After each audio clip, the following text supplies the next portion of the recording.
Prométer, l'association vaudoise de promotion des métiers de la terre, les vins vaudois et leur vinothèque en ligne vauvin.ch et Paysannes et Paysans Suisses. Pour vous, la marque commune à toute l'agriculture helvétique. Présente Agriculture durable.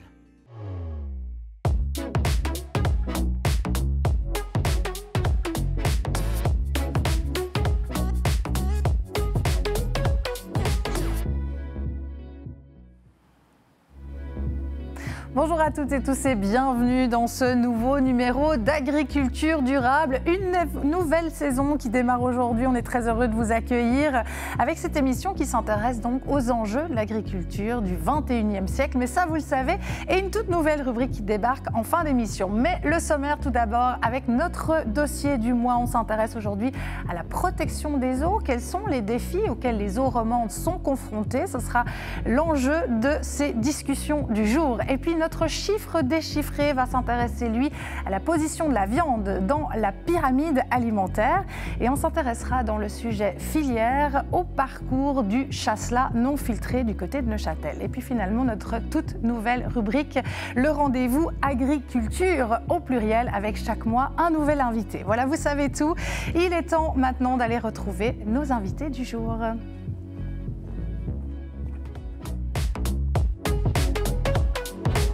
Bonjour à toutes et tous, bienvenue sur ce plateau d'Agriculture durable. On est très heureux de vous recevoir. Je commence avec vous, Jean-Paul Lachat, chef de l'ECR, le service de l'économie rurale jurassien. Bienvenue. Bonjour. Avec vous sur ce plateau, Florence Daple, chef de la division protection des eaux à la Direction générale de l'environnement vaudois. Bonjour. Bonjour. Florence. Et puis, celui qu'on ne présente plus, Claude Beller, le président de Prométer, qui est avec nous, je pense au moins pour la 3e fois aujourd'hui. Oui, la 3e fois. Oui, c'est ça. Bonjour. J'ai fait le bon compte, c'est parfait. Merci à vous tous d'être avec nous.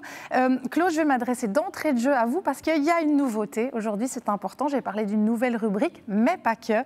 L'émission sera diffusée pour la première fois par Canal Alpha sur les cantons de Neuchâtel, du Jura et du Jura bernois. Et ça, c'est une belle nouvelle, Claude.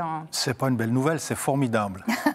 Non, moi, je trouve que c'est vraiment chouette parce que finalement, l'agriculture, elle est romande. On la veut romande. On a des spécificités communes avec nos voisins des cantons avoisinants. Donc, il faut qu'on les mette en valeur. Et puis, c'est intéressant aussi de pouvoir découvrir des innovations ici et là, réparties dans l'ensemble de la Romandie. Regardez ce qui se fait dans les autres cantons. C'est exactement ce qu'on va faire aujourd'hui, d'ailleurs, avec vous, Jean-Paul. Est-ce que ça veut dire, Claude, qu'il y a encore d'autres évolutions possibles? Est-ce qu'on aurait encore d'autres canaux qui diffuseront l'émission Agriculture durable dans le futur? Alors, on va s'approcher de nos amis valaisans avec Canal 9. Et voilà une belle nouvelle. Bon, en tout cas, c'est une émission bien lancée. Merci, en tout cas, pour cette information. Et je vous l'ai dit, aujourd'hui, on parle vraiment de protection des eaux, qu'elles soient souterraines ou de surface. C'est un sujet complexe. Il y a plusieurs facteurs qui rentrent dans l'équation. Les pesticides, les nitrates, les biocides, les hormones humaines, les pollutions industrielles, le réchauffement climatique, ça fait beaucoup. Quelles sont les problématiques principales ou, on va dire, les mots que je viens de citer qui pose le plus problème, Florence? Alors, dans les eaux, on retrouve beaucoup de choses. Alors, il y a des choses qui sont naturellement présentes dans les cours d'eau, les lacs, les rivières, les eaux souterraines. Et puis, il y a d'autres substances qui, malheureusement, y sont de par, finalement, toutes les activités humaines. Il y en a de nombreuses, on est tous actifs tous les jours.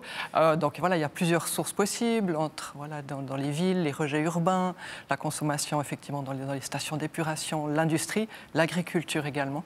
On est tous contributeurs, et finalement, de substances qui se retrouvent, malheureusement, dans les eaux de manière non naturelle. Et donc, on a tous un rôle à jouer. Jean-Paul, la part de l'agriculture dans cette problématique, quelle est-elle?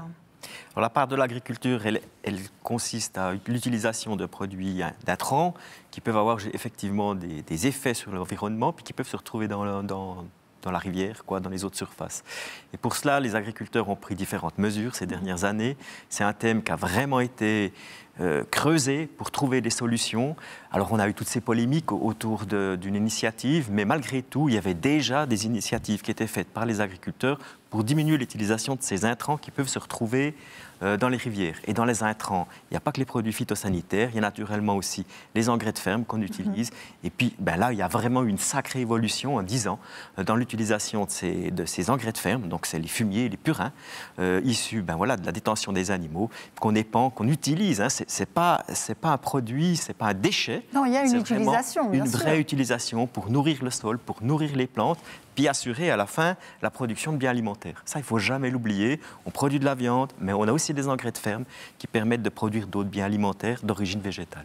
On a toujours les deux faces de la pièce, hein, et c'est ce qu'on va voir d'ailleurs dans le sujet qui va suivre. Quelles sont les menaces qui pèsent aujourd'hui sur nos eaux, et qu'elles soient souterraines ou de surface, et surtout, quelles sont les mesures mises en place pour lutter contre ces périls? Réponse, explication en images avec notre expert Marco Messer, directeur de Mandataire.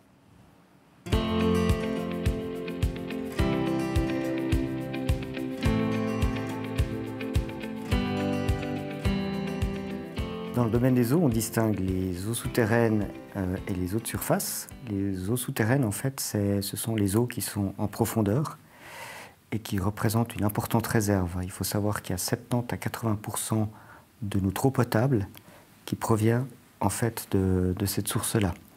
C'est évidemment important d'avoir une bonne qualité.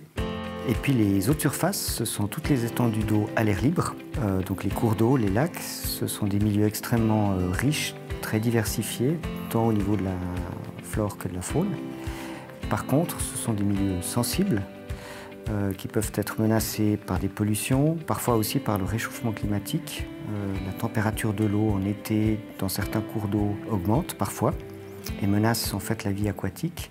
On constate aussi que certaines rivières du plateau, lorsqu'il y a des périodes de sécheresse prolongée, eh bien, le débit devient de plus en plus faible.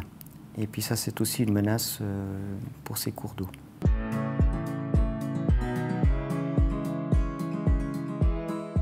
L'agriculture est source de vie, mais parfois elle peut entraîner des pollutions qui sont liées à l'utilisation des engrais et des produits de traitement.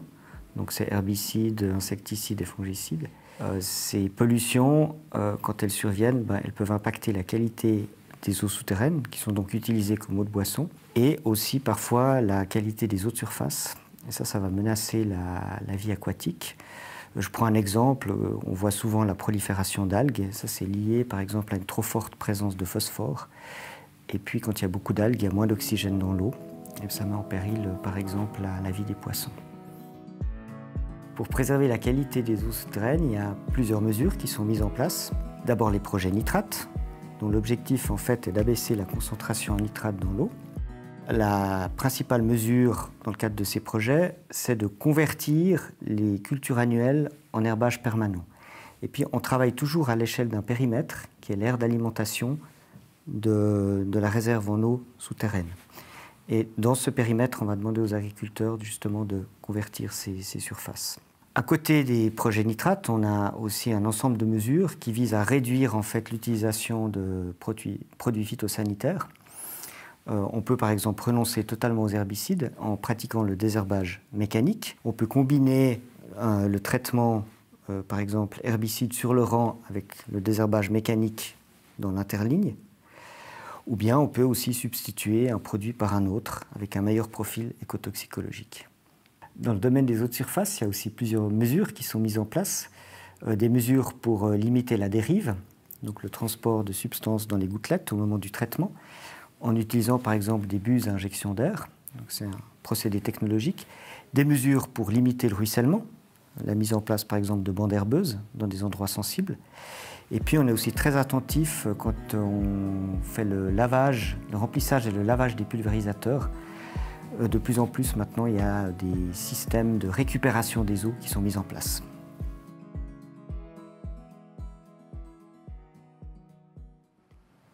On voit bien dans le reportage qu'il y a tout un arsenal de mesures qui ont été mises en place pour protéger les eaux romandes. Et pourtant, l'État de Vaud a présenté, Claude, un rapport notant les efforts des agriculteurs, mais il n'a pas nécessairement eu l'écho escompté. À quoi est-ce que c'est dû ?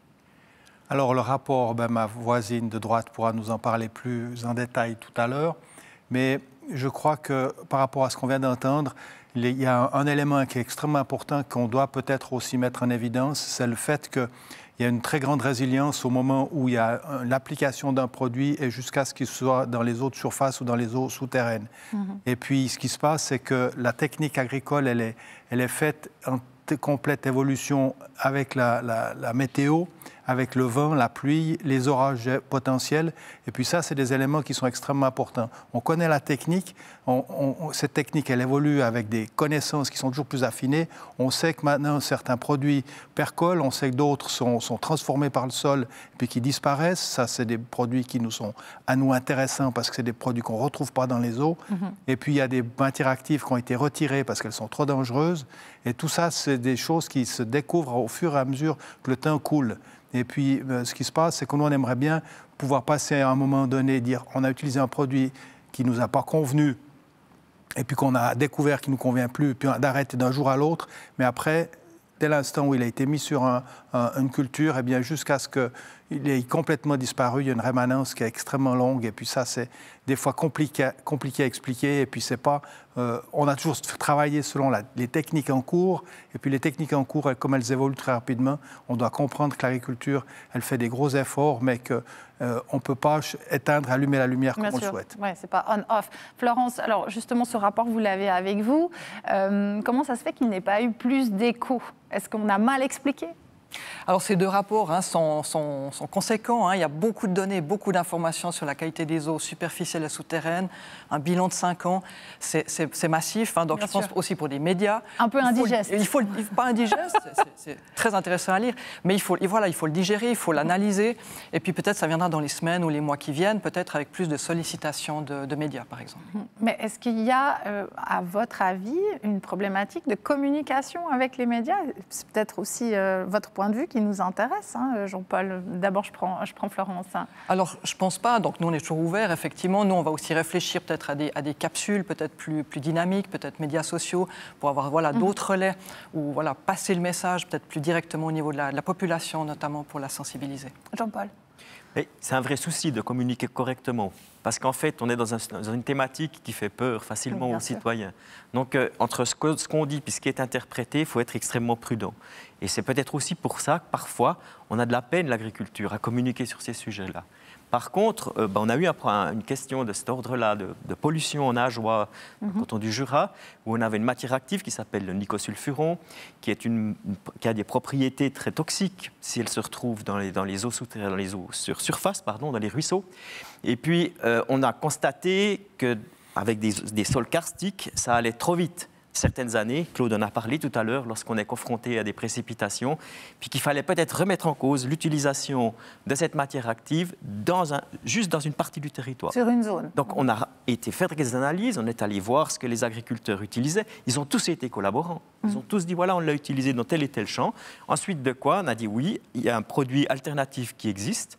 On va renoncer à utiliser cette matière active-là dans un secteur donné. Le reste du canton du Jura peut continuer d'utiliser. C'est la problématique propre au sol karstique qui a été faite là. Et on voit qu'on a des instruments et on a des partenaires qui sont là, qui écoutent et puis qui sont de bonne volonté, qui n'ont pas l'intention du tout de vouloir tout détruire. Mais pour eux, c'est des questions essentielles de pouvoir conserver, protéger leur culture. Et ça, il faut pouvoir le transmettre, et c'est là que c'est des fois un petit peu plus complexe. Alors moi, ce que je vous propose maintenant, c'est d'aller voir sur le terrain comment ça se passe pour les agriculteurs, comme vous nous le disiez en Ajoie. Eh bien là, nous, on vous propose d'aller à Lucie-sur-Morge et à Montricher, améliorer et maintenir la qualité de l'eau. C'est le défi auquel sont confrontés les agriculteurs. Comment s'y prennent-ils pour y parvenir? Regardez. Ici à Lucie-sur-Morge, j'exploite un domaine multiculture avec 2 tiers de grande culture et 1 tiers qui représente vigne et arboriculture. J'ai toujours été impliqué dans la protection des eaux car quand j'ai repris le domaine agricole, mon père faisait déjà partie d'un projet qui s'appelle le projet Boiron. Ce projet édictait des mesures que l'on pouvait suivre afin d'améliorer les eaux du Boiron, qui est une rivière qui part du pied du Jura, qui va jusqu'à Morges. On est à Montricher, commune agricole du pied du Jura. Notre exploitation est axée sur le bétail allaitant, la viande, et puis les grandes cultures, culture de betteraves, culture de céréales, maïs pour le bétail et colza. Notre exploitation est une moyenne importance pour la région. La commune de Morges a une concession d'eau sur Montrichet, concession sur la nappe phréatique du Moran. Cette concession d'eau a droit à un débit de 6500 litres minute.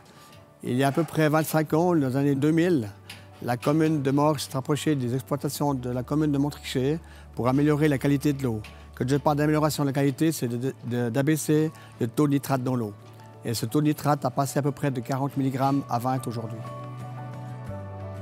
Le projet Boiron était un projet avec des mesures écologiques visant à améliorer les eaux de la rivière, des mesures non obligatoires, uniquement sur les choix des agriculteurs. Ces dernières consistaient à la substitution de certains produits phytosanitaires ou à la substitution de passage dans les champs pour éviter le ruissellement. On avait également dans la région une station de lavage qui permettait de récupérer les eaux des pulvérisateurs afin que ça n'aille pas aux eaux claires et que ça finisse dans la rivière. Alors pour améliorer la qualité de l'eau, le cahier des charges de la commune de Morges exigeait que des prairies soient mises en prairies artificielles, donc qu'elles soient cultivées que pour du fourrage du foin, pour une durée de 6 ans. C'est pas drastique parce que ça a comme conséquence d'avoir du bétail sur l'exploitation pour consommer ce fourrage. Ce fourrage est un peu moins valorisé parce qu'il a un peu moins de qualité pour du bétail laitier que du bétail laitant. Pour l'exploitation, pour mon exploitation, ça ne pose pas vraiment de problème. Et pour cette condition, la commune de Morges est participative pour un montant à l'hectare qui compense cette perte de rendement qui sera sur la durée assez conséquente quand même. Le projet Boiron a pris fin en 2022 après 20 ans de bons et loyaux services. La plupart des mesures qui avaient été dictées pendant ces années-là ont été reprises par les services cantonaux ou fédéraux.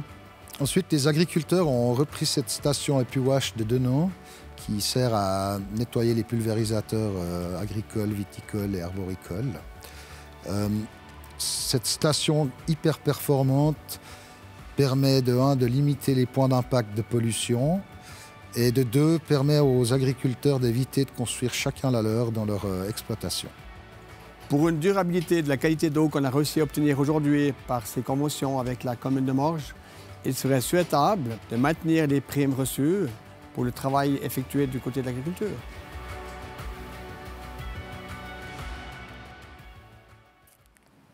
Et on comprend bien dans le reportage que pour maintenir la qualité de l'eau, c'est vraiment un travail de longue haleine de la part des agriculteurs pour que ça perdure. Et il faut vraiment qu'une convention subsiste entre communes et agriculteurs. Est-ce que c'est le cas aujourd'hui? Est-ce qu'on va dans ce sens-là, Claude? Alors, on ne va pas forcément dans ce sens-là, mais quand il y a des projets comme celui du Boiron, alors pas dans le sens de créer des conventions, hein.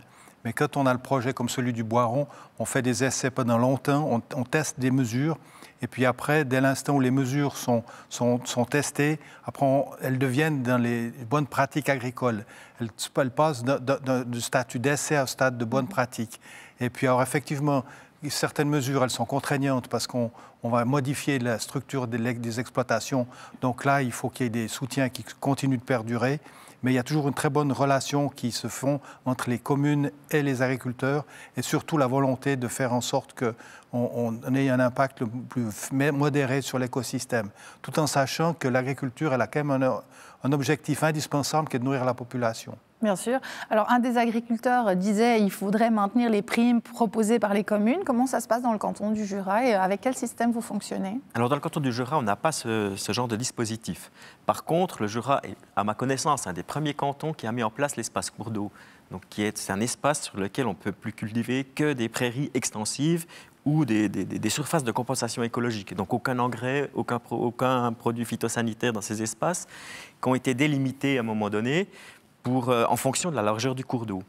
Et puis dans le canton du Jura, on a pris l'option, contrairement à ce que font beaucoup d'autres cantons, de légaliser cet espace cours d'eau en une fois. Ça veut dire qu'il y a un groupe de travail qui a été constitué, qui a regroupé les milieux agricoles, les milieux de protection de l'environnement, et les associations de défense de l'environnement aussi, pour regarder comment on définissait cet espace, pour s'entendre sur les mesures qu'on allait prendre, pour interpréter finalement la loi fédérale. Et puis ensuite, on a déposé une seule fois, publiquement, ces espaces. Et puis ça a donné lieu, les gens pouvaient s'opposer, c'était un dépôt public. Ça a provoqué, je pense, environ 80 oppositions, toutes quasiment ont pu être levées. Il en reste quelques-unes qui n'ont pas d'effet suspensif, mais le plan a pu entrer en vigueur. Et à partir de maintenant, on a demandé aux agriculteurs de réserver ces espaces à la biodiversité, avec une obligation. Et puis, bien entendu, comme on est en Suisse, on va procéder à des vérifications dans les années à venir. Alors, on entend qu'il y a différentes manières de faire et néanmoins, on se pose la question, Florence, quels sont les défis de demain en matière de la protection de l'eau, l'agriculture, les PFAS, le réchauffement, la pollution des villes, celle des industries, sur quoi il faut mettre l'accent? Alors, je dirais un peu sur tout, mais on ne peut pas travailler sur tout. Alors, c'est vrai qu'historiquement, on a déjà vu beaucoup d'améliorations. Donc, c'est vrai que depuis les années 80, il y a eu les stations d'épuration, il y a eu les prestations écologiques requises. Il y a beaucoup d'améliorations qui se sont déjà faites pour réduire ces polluants ou ces substances qui vont dans les eaux. Puis les défis de demain, c'est tout ce qu'on ne connaît pas encore. C'est difficile à dire. C'est pas rassurant. Parler des PFAS, ces fameuses substances dont on commence à découvrir un peu la présence. On a encore un manque de connaissances sur leurs impacts, surtout. Il y a des milliers de substances de ce type-là. Oui. On les consomme tous les jours, elles sont là depuis des années. Qu'est-ce qu'on va faire? Est-ce qu'on arrête de les utiliser? Comment les traiter? Elles sont où? Il faut encore beaucoup de connaissances. On va renforcer, notre surveillance, mais dans un sens de connaissance. Quelle est leur présence dans tous les milieux, cours d'eau, lacs, eaux souterraines, les stations d'épuration, etc. Oui, parce que vous le disiez, aujourd'hui, alors on connaît assez bien les quantités de pesticides, mais lorsqu'on parle de produits similaires, je pense hors agriculture, aux biocides, qui sont en fait utilisés ailleurs que dans l'agriculture pour lutter contre des nuisibles, là c'est un peu plus flou. On en est où à ce niveau-là? Est-ce qu'on a des connaissances? Alors on n'a pas beaucoup de suivi sur ces données, notamment c'est vrai qu'on a une surveillance de l'agriculture, c'est sûr, on accompagne le plan phyto national pour aussi voir les effets du plan national. Au niveau de l'urbain, c'est vrai que les biocides, on parle souvent d'un usage domestique. Donc ces usages, ils sont faits plutôt dans le périmètre urbain, et donc là on va aussi recevoir plutôt ces substances via les stations d'épuration. Donc c'est pas qu'elles sont complètement traitées. À l'avenir, on aura aussi tout un renforcement des stations d'épuration pour capter ces micropolluants, la palette complète, médicaments, biocides, produits phyto et autres produits d'usage et de lessive, etc. Mais effectivement, on va essayer de les capter au maximum au niveau du milieu urbain. Mais il y a encore des défis, il y a des énormes investissements qui sont... de nombreuses problématiques encore à régler. Merci beaucoup pour ce point de vue. Je vous propose maintenant de passer aux chiffres déchiffrés. Quelle quantité de viande est-il recommandé de consommer? Voilà la question sur laquelle nous nous penchons et le chiffre qui y est relatif, que nous allons analyser donc dans cette rubrique du chiffre déchiffré. Regardez. La consommation de viande en Suisse est nettement supérieure aux recommandations de la Confédération et de la Société suisse de nutrition qui ont été adaptées récemment. Pointe du doigt un article paru dans 24 heures. On parle ici d'une quantité de viande par habitant qui s'élève aujourd'hui à 48 kg par année. C'est effectivement plus du double que les nouvelles recommandations de la Confédération qui conseille de ne pas dépasser 18,7 kg par personne par année. Mais c'est nettement moins que les 61,7 kg de viande que consommaient les Suisses en 1990. Ce qu'il faut savoir, c'est que les nouvelles recommandations établies par l'Office fédéral de la sécurité alimentaire et des affaires vétérinaires se basent sur 4 axes. Un apport en nutriments adapté aux besoins grâce à une alimentation variée, la promotion de la santé, la durabilité et les habitudes alimentaires en Suisse. Or, ce sont des notions complexes qui ne se résument pas à des équations mathématiques. Ce n'est d'ailleurs pas un hasard si les recommandations varient fortement d'un pays à l'autre. Si en Suisse, on conseille de ne pas dépasser 240 grammes par semaine, le plafond grimpe à 300 grammes en Belgique et même à 650 grammes en France. Ces disparités montrent à quel point ces chiffres reposent sur des estimations qui manquent de fondement scientifique. Alors ce qu'on voit bien aussi, et ça sans doute l'avez-vous tous remarqué, c'est que les habitudes alimentaires, elles évoluent, et notamment en Suisse. Quelles sont les tendances à long terme? Vous avez perçu des changements, des différences, Jean-Paul? Alors on voit clairement une différence dans la consommation de viande dans les sortes, puisque dans le chiffre qui a été annoncé, à peu près la moitié, c'est de la viande de porc. Cette viande de porc, elle est en réduction depuis plusieurs années, et c'est compensé par la viande de poulet. Donc là, on voit, donc il a fallu du coup produire plus de viande de poulet en Suisse puisqu'on en importait 50% avant. Et dans les tendances qu'il y a, donc on voit cette diminution globale d'année en année et on observe chez la jeune génération, la nouvelle, les gens qui ont entre 20 et 30 ans, qui sont beaucoup plus attentifs à ces questions. Ils vont manger moins souvent de la viande ou moins quotidiennement que peut-être moi je l'ai fait lorsque j'avais cet âge-là. Donc il y a une vraie tendance qui est à la fois diététique, mais aussi liée à tout ce qu'on lit, à toutes les préoccupations du moment, notamment celles du réchauffement climatique et de l'écologie. Bien sûr. Alors Claude, on voit que malgré tout, dans cette pyramide alimentaire, il y a des recommandations qui sont faites, mais c'est des recommandations qui finalement ne sont plus du tout suivies. À quoi ça sert alors ? Mais c'est la liberté individuelle. Si une personne a envie de manger de la viande rouge, elle mangera de la viande rouge. Je crois que c'est un élément qui est important. Mais aussi dire qu'on se focalise très souvent sur les effets de la production animale au niveau mondial. Et puis là, au niveau suisse, les conditions, elles sont complètement différentes. Et moi, il me semble que c'est important qu'on sache ce qu'on fait chez nous avant d'aller voir ce qui se passe ailleurs. Parce que finalement, dans le reportage précédent, là, on a vu qu'il avait été semé des prairies extensives aux abords des captages. Et puis, ça veut dire que ces herbages sont valorisés. Mais ces herbages sont valorisés que par des animaux. Et puis, les animaux produisent soit du lait, soit de la viande. Jean-Paul, vous vouliez réagir ? Oui, c'est effectivement le cas. Il faut bien se rendre compte qu'en Suisse, 75% du territoire, voire un peu plus, je crois, est couvert d'herbes. On ne pourra jamais manger d'herbe. Les seuls animaux, la seule solution de produire des aliments avec ces herbages et ces surfaces vertes, c'est comme Claude l'a dit, de produire de la viande. Et puis il y a 2 espèces principalement qui permettent de mettre en valeur ces herbages, c'est les bovins et c'est les moutons, les chèvres. Donc voilà, quoi, si on veut continuer d'alimenter la population avec des produits de proximité et néanmoins avec un bilan carbone pas si catastrophique que ça, eh bien, il faut garder des animaux. Alors, d'où ma question, rapidement. Est-ce que c'est l'agriculture qui se contente de répondre à une demande ou bien est-ce qu'il y a un lien avec les évolutions de la production ? En gros, l'œuf ou la poule ? Je pense que l'agriculture, elle doit vivre de ses productivités. Donc, forcément, elle va répondre à une demande. Mais si cette demande évolue, l'agriculture va s'adapter à cette demande aussi. Mais si on apprécie beaucoup les produits laitiers pour leur valeur nutritive et puis pour leurs bienfaits, eh bien, on sait que derrière chaque vache, il y a un veau qui doit naître chaque année. Et puis, chaque veau qui naît, eh bien, il y a 1 sur 2 qui est un mâle qui finit en production de viande. Et puis, donc, comme le disait aussi Jean-Paul, c'est impératif qu'on doit valoriser nos herbages dans notre pays. Donc, ça fait partie d'un tout. Et puis, là, on est dans un cercle vertueux de grande qualité aujourd'hui. Et puis, on peut le faire évoluer, mais évoluer que dans des petites mesures, parce qu'on ne pourra jamais venir qu'à la production végétale, parce que sinon, qu'est-ce qu'on va faire avec tous ces herbages ? Puis on a besoin de chaque mètre carré pour nourrir notre population en Suisse. Alors, je vous propose maintenant qu'on change complètement de sujet. On se rapproche un petit peu de vous, Jean-Paul. Vous allez voir comment le chasselas non filtré est-il produit et quelles sont ses spécificités. Pour y répondre, visite guidée sur le domaine de Chambleau, sur les hauteurs de Colombier à Neuchâtel. Le chasselas non filtré est un vin festif et décontracté, spécialement plaisant car il a un bouquet aromatique complet. Il y a plus de rondeur que dans un chasselas traditionnel et puis des côtés agrumes et fruits exotiques. Donc un vin très intéressant.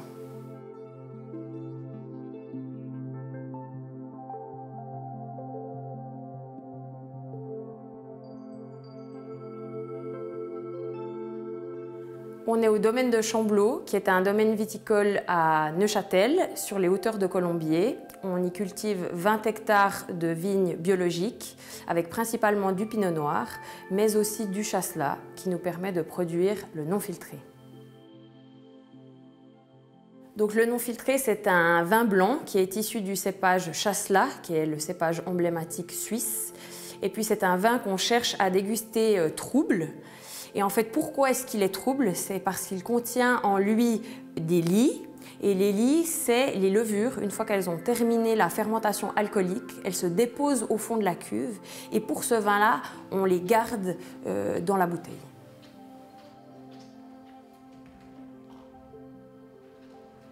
Ce qu'il y a de particulier avec le non filtré à Chamblot, c'est qu'on le presse comme si on allait faire un champagne, ce qui signifie qu'on met les grappes entières directement dans le pressoir et c'est un gain qualitatif car on aura une meilleure expression aromatique et plus de fraîcheur.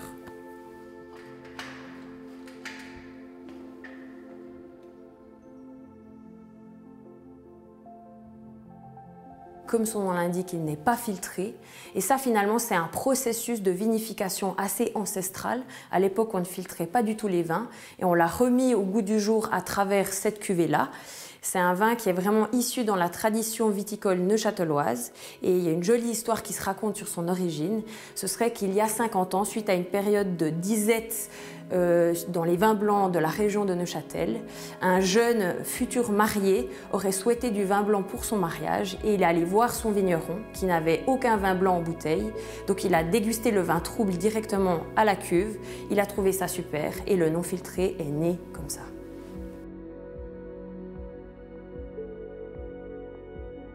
Pour déguster le non filtré dans la plus pure tradition neuchâteloise, il faut retourner la bouteille pour remettre les lits en suspension. Et comme petit clin d'œil, tous les vignerons du canton, depuis 2 ans, mettent leur étiquette à l'envers pour rappeler ce processus-là. Et les lits, ce qu'elles apportent en termes de dégustation, c'est une complexité aromatique, donc une expression plus intense avec des arômes de fruits exotiques et d'agrumes. Et puis en bouche, on aura plus de volume, plus de rondeur. Donc c'est une nouvelle porte d'entrée pour la jeune génération sur ce cépage-là et un nouveau regard sur le chasselas.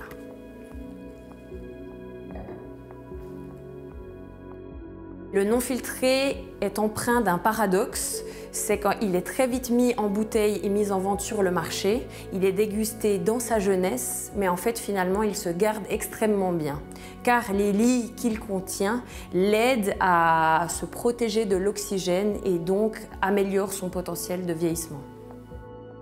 La tradition a maintenant évolué pour en faire un vin emblématique de Neuchâtel, festif et fédérateur, car il rassemble tous les vignerons du canton qui présentent leur non filtré le 3e mercredi de janvier chaque année, dans une ambiance décontractée qui réunit toutes les générations.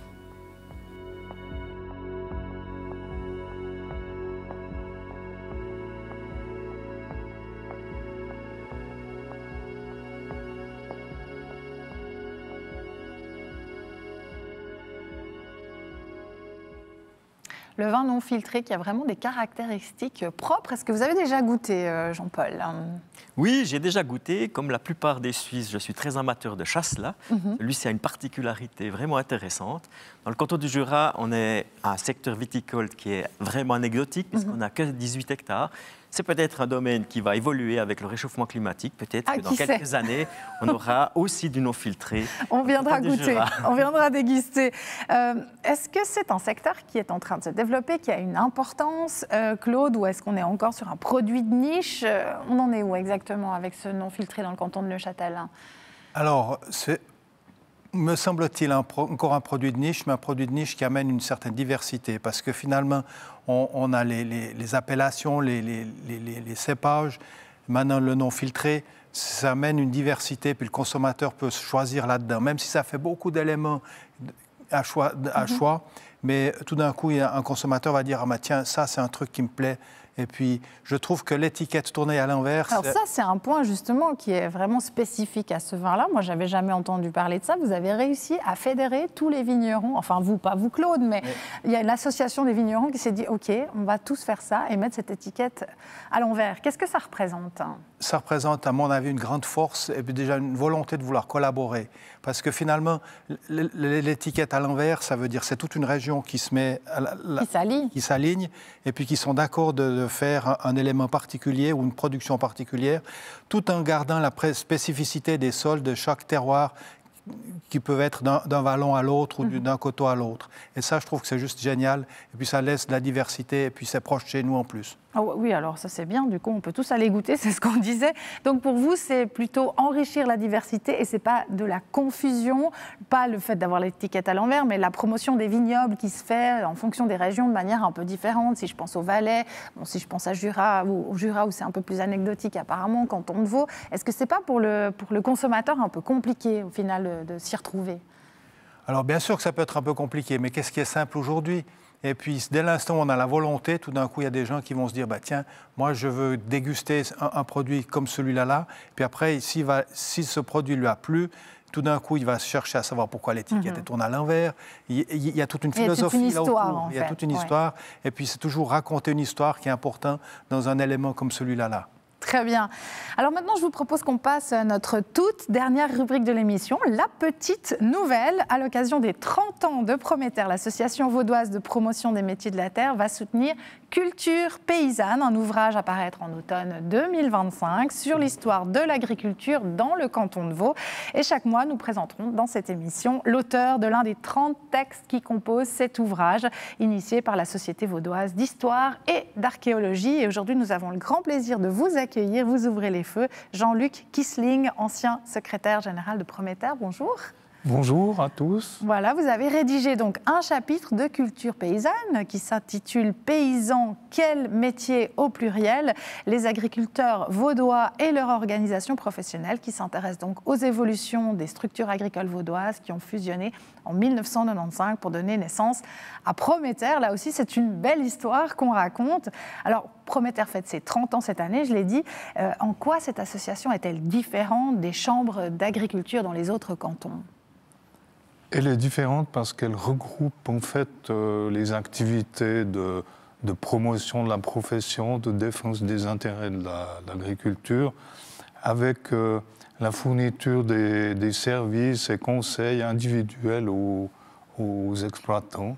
Dans les autres chambres d'agriculture, souvent ces deux aspects sont répartis entre les chambres et les services d'agriculture. De l'administration. Et est-ce que selon vous, on peut dire que par rapport à d'autres professions, les agricultrices et agriculteurs suisses sont bien accompagnés par leur filière ? Alors ça m'a toujours frappé qu'au fond, l'agriculture me paraît très bien accompagnée par l'ensemble des services et des conseils qui sont à leur disposition. Ça va par exemple du conseil de gestion, du conseil d'exploitation, de la défense juridique et j'en passe. Donc ils ont vraiment des services qui sont performants. De valeur et qui sont présents pour eux. Oui. Et néanmoins, il y a cette question qui revient toujours, être paysan dans le canton de Vaud, bénédiction, malédiction ? Il faudrait leur poser la question, mais je pense qu'ils vous répondraient ni l'un ni l'autre. Les Vaudois diraient ça dépend. et personnellement, je n'ai jamais rencontré un paysan ou une paysanne qui abandonnerait de gaieté de cœur son métier. Les Jurassiens, ils diraient quoi ? Moi, je crois que la plupart des agriculteurs sont fiers de leur métier et sont contents de le pratiquer. D'ailleurs, on voit que lorsqu'il faut arrêter pour toutes sortes de raisons, on perd son domaine ou je ne sais pas quoi, ou il est vendu à un autre, c'est un drame familial dans la plupart des cas. Donc, si c'est pareillement vécu, c'est qu'on a du plaisir à le faire. Même si c'est un métier qui reste très difficile, très exigeant. Et c'est peut-être aussi pour ça qu'on se passionne autant. Parce que tout le monde ne peut pas le faire. Et puis, il faut une capacité, une passion pour faire ça tous les jours. Qui permet que ça se passe, quoi.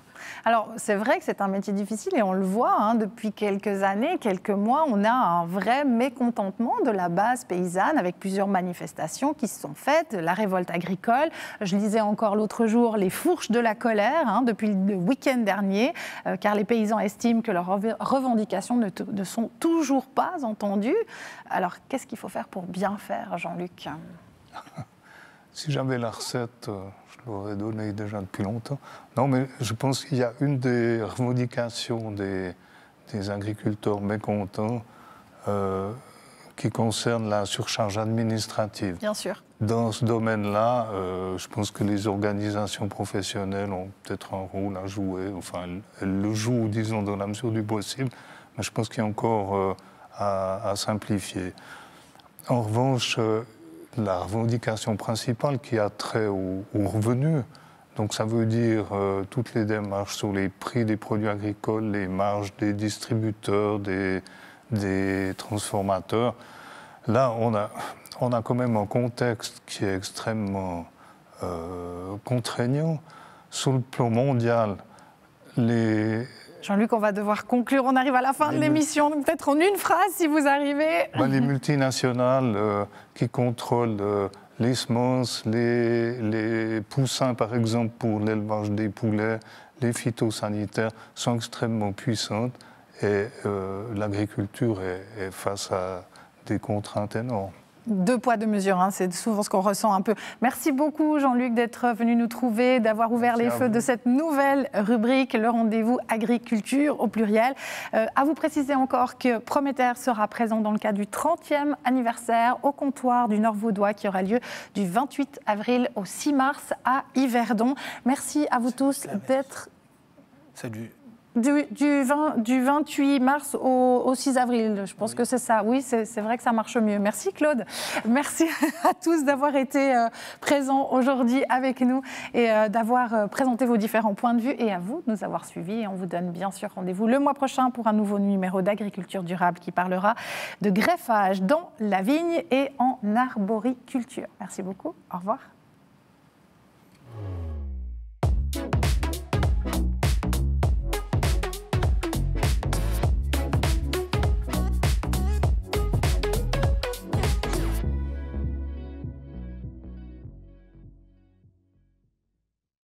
Prométer, l'association vaudoise de promotion des métiers de la terre, les vins vaudois et leur vinothèque en ligne vauvin.ch et Paysannes et paysans suisses. Pour vous, la marque commune à toute l'agriculture helvétique. Présente Agriculture durable.